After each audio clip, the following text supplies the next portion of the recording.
Mi nombre es Ricardo Quiroz Rodríguez, soy médico especialista en otorrinolaringología. Es decir, veo todo lo que son los problemas, tanto médicos como quirúrgicos, en oídos, nariz y garganta. Usualmente una de las preguntas que más frecuentemente me hacen los pacientes es quién ve el problema de la voz, si lo ve un otorrinolaringólogo o si deberían ir directamente con un terapeuta de voz y lenguaje. Y mi respuesta siempre es la misma, que debemos verlo los dos, porque son especialidades que se complementan, pero uno solo no puede manejar totalmente todos los pacientes. Por ejemplo, tengo pacientes que a veces vienen porque tienen problemas de voz, es decir, porque tienen disfonía de días de evolución y que generalmente uno le asocia más a infecciones y que probablemente van a resolver conforme van pasando los días y el tratamiento. Pero los pacientes que tienen problemas de voz un poco más crónicos, es decir, aquellos pacientes que tienen 3 semanas o más de tener disfonía o estar roncos, como nos dicen los pacientes, son pacientes que ya deberían caer en un abordaje conjunto. Es decir, tanto un otorrino como un terapeuta de lenguaje y voz. ¿Por qué? Porque el otorrino puede, en primer lugar, diagnosticar exactamente qué está pasando.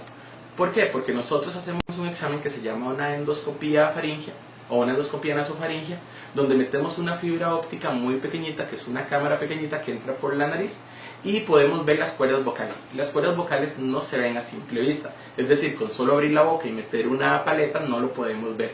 Necesitamos un estudio un poco más complejo, que en este caso es la endoscopía. Y ya teniendo exactamente cuál es el diagnóstico exacto de por qué está teniendo el problema de voz un poco más crónico, usualmente empezamos con tratamiento o valoramos la terapia de lenguaje.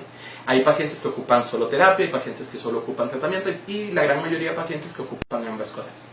Un punto importante por el cual los pacientes deberían tener todos una endoscopía cuando tienen problemas de voz es que lo principal también es descartar problemas un poco más serios. Podemos tener pacientes con un cáncer de garganta que su problema es de voz y que simplemente diga, es que estoy ronco desde hace un mes y esté yendo a terapia o esté haciendo ejercicios que busco en internet y que en realidad no le van a resolver el problema y que es mejor diagnosticar exactamente una causa. Podemos tener pacientes que son muy alérgicos y que ocupen tratamiento para alergia. Podemos tener pacientes que su problema es que tengan reflujo o que padezcan de gastritis en el estómago y que eso sea lo que les está ocasionando también su problema de voz.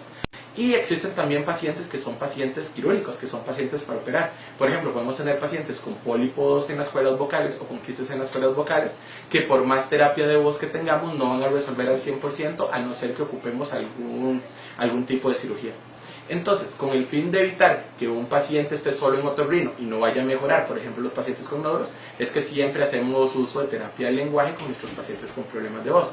Y también a la inversa, pacientes con problemas de voz que se ponen roncos, ocupamos exactamente tener un diagnóstico exacto para que así saber primero cómo orientar la terapia de voz, exactamente qué ejercicios y qué clase de terapia hay que recibir, pero también descartar las cosas peligrosas y ver si eventualmente ocupamos un manejo un poco diferente con tratamiento o cirugía.